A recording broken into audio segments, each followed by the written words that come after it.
écoutez, le bloc est sorti depuis la semaine dernière sur ses engagements en environnement. Et pour moi, c'est très important qu'une fois pour toutes, on puisse, dans cette campagne-ci, pas faire de l'environnement strictement un slogan électoral vide.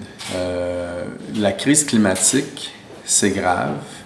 La crise climatique, on le voit à travers le monde, crée des désastres. C'est des milliards de dollars qu'on perd en réparation de pots cassés, alors que ces argents-là, on aurait pu les mettre en énergie positive, en développement économique positif, plutôt que de réparer les pots cassés.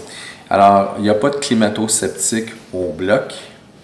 Et aujourd'hui, et pour la campagne, ce qu'on veut essayer de faire, nous, c'est de dire, regardez là, il est temps d'agir.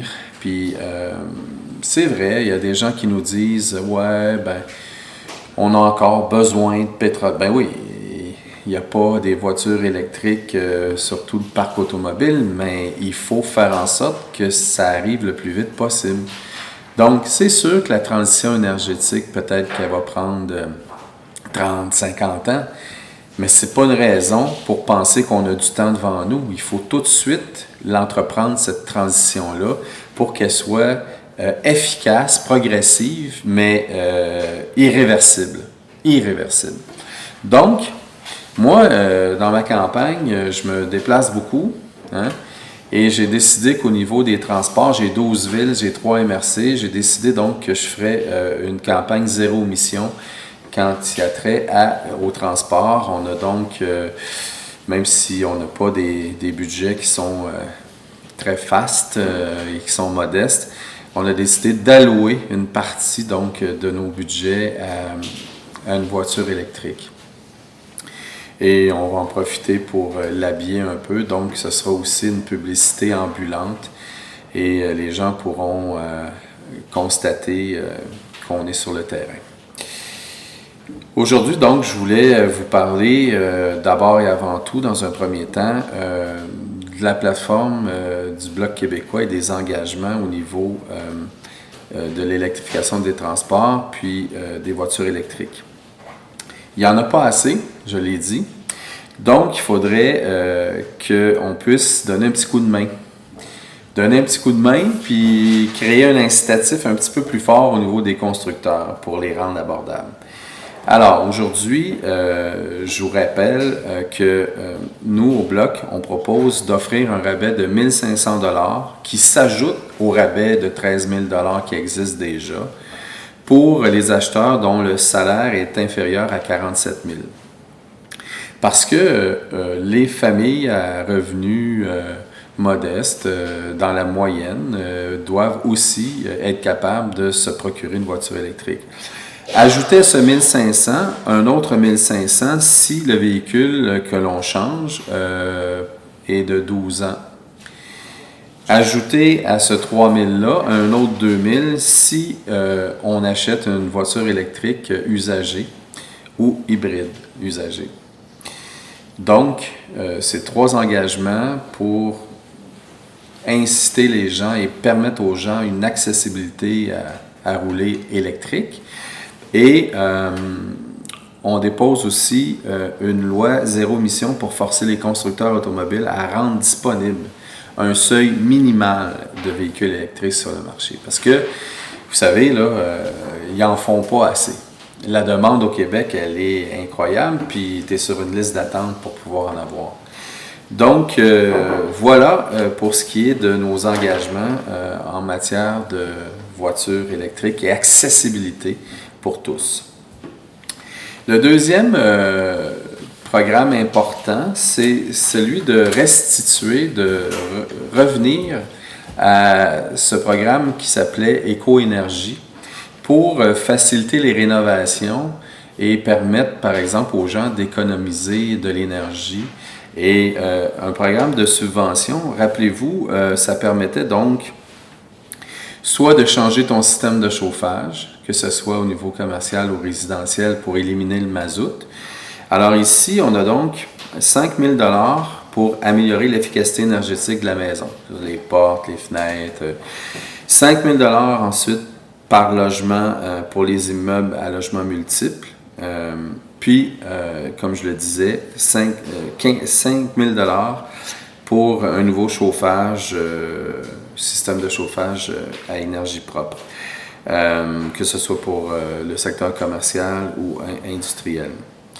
Et au niveau du secteur agricole, ceux qui voudraient se convertir à la géothermie, on aurait un 15 000 $. Alors voilà des mesures concrètes qui tiennent la route au niveau du cadre financier qu'on va présenter. Parce que vous savez, nous, au Bloc, et c'est l'héritage de Gilles Duceppe, on est reconnu pour ne pas inventer de l'argent qui tombe du ciel, mais de se servir des leviers que l'on a, avec les moyens que l'on a, pour pouvoir faciliter ces mesures-là et les mettre en place. Troisième chose ce matin, qui est très intéressant. Vous vous souvenez peut-être ce printemps, Jason Kenney, les premiers ministres de l'Alberta et de la Saskatchewan qui nous traitaient de BS puis qui nous disaient qu'il fallait leur remettre la péréquation, alors qu'on sait très bien que la péréquation actuelle, c'est un système de compensation pour le manque d'investissement, de réinvestissement du gouvernement fédéral dans notre économie, ce qui, à ce moment-là, empêche le gouvernement du Québec d'avoir une plus grosse assiette fiscale. Donc, c'est constitutionnalisé et c'est donc pas du BS pantoute, c'est parce qu'avec nos taxes et nos impôts, ils ne nous remettent pas en investissement économique, ce qu'ils devraient nous remettre, ou ce qu'ils font ailleurs. Tout s'en allait vers le pétrole de l'Alberta, tout s'en allait pour l'industrie automobile en Ontario. C'est des milliards de dollars. Rappelez-vous ce qu'ils ont fait. C'est 100 milliards en contrat de construction et d'entretien qu'ils ont envoyé d'un bout à l'autre dans les Maritimes et en Colombie-Britannique, puis on m'a donné 720 millions seulement à la Davie pour l'étrangler. On se rappelle de tout ça. Mais alors nous, on a une petite nouvelle pour Jason Kenney puis les gens de la Saskatchewan, premier ministre de la Saskatchewan. On s'est dit, il faut absolument que la péréquation puisse se changer en péréquation verte. Alors, dans la péréquation verte, le fruit de la taxe payée dans les provinces qui polluent davantage serait versé à celles qui polluent moins, selon une répartition basée sur les émissions par habitant. C'est-à-dire, par exemple, on a en moyenne, au Canada, 19,53. Ça, c'est la ligne. Tonnes par habitant, ça, c'est la moyenne canadienne. Si tu produis en bas de ça, tu aurais une redevance qui serait payée par ceux qui polluent beaucoup. C'est clair que la lutte au changement climatique, ça passe par une taxe. Le problème de la taxe du carbone, c'est que elle est arbitraire, le critère est arbitraire. Alors que là, nous, ce qu'on propose, c'est quelque chose de concret. Il est facile et objectif, c'est objectivement retraçable. Le taux de production de tonnes de gaz à effet de serre par habitant. Alors, remplacer une partie de la péréquation actuelle par la péréquation verte, c'est un genre de bourse d'excellence, au fond, qui récompense tous ceux qui, au Canada, font dans l'économie innovante et puis qui décident de combattre l'empreinte carbone. Alors, la péréquation verte remodèle la taxe sur le carbone, déplace une partie de l'impôt sur le revenu vers la fiscalité verte parce que le gouvernement fédéral va pouvoir redistribuer l'argent aux contribuables et on reverrait la péréquation pour y inclure des incitatifs à lutter beaucoup plus fort contre les changements climatiques. Voilà. Alors, pour chaque dollar perçu par une province en péréquation verte, le gouvernement retrancherait 90 cents en péréquation traditionnelle. Mais le gain net de 10% agirait comme un incitatif pour diminuer davantage les émissions et pourrait provoquer une course à la réduction des gaz à effet de serre. Donc, la péréquation traditionnelle, contrairement à la taxe carbone, est financée à même le fonds consolidé puis provient donc des impôts des contribuables. C'est pour ça qu'à partir de 2022-2023, avec une taxe carbone, parce qu'il y a un tableau, là, c'est très technique, qui se situerait à 50 cents la tonne, la diminution de l'enveloppe de péréquation serait suffisante et suffisamment substantielle pour justifier une baisse d'impôt sur le revenu de tous les contribuables canadiens, peu importe qu'ils résident dans une province ou dans l'autre. Alors, grosso modo, c'est une proposition très innovante, très intéressante, qui n'est dans aucune autre plateforme et qui règle les différends au niveau de la taxe de carbone actuellement. Vous rappelez,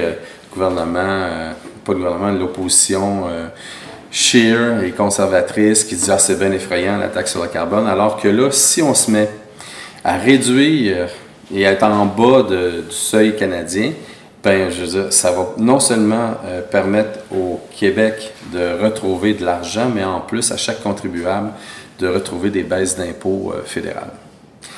Voilà, grosso modo, pour essayer de vulgariser un peu plein de tableaux techniques. Tout le monde le sait, le Bloc ne peut pas prendre le pouvoir. Pourquoi cette fois-ci, ce serait vraiment important que le Bloc fasse bien au Québec et même au Canada d'une certaine façon?